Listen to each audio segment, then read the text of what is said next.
part of Henry Nouwen's book talks about prayer.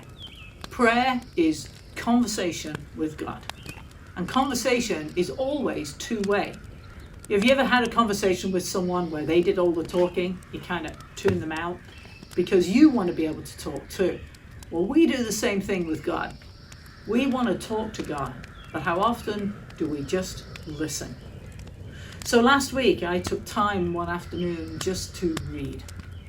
And I built a fire because I love fires. It comes from my scouting background. I built this wonderful fire and I just sat and I read a while and then I talked a while to God and then I just listened to God. And it dawned on me as I looked at the flames of that fire how the disciples, when they were gathered in the upper room, had tongues of fire come down on their head and they were able to communicate with people in other languages. God used them to communicate with others.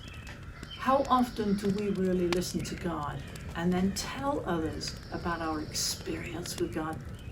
That's what Stir My Cup is really all about. I'm just telling you about my experiences with God. Another thing that happened while I was sitting by that fire is that I realized it had been a long time since I was just quiet.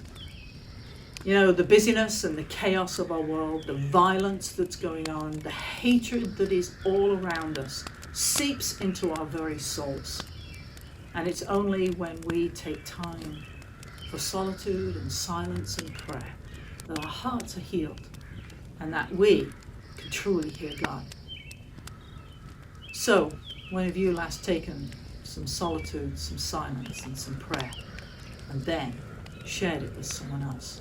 Won't you share what fire God is burning inside of you with someone else today?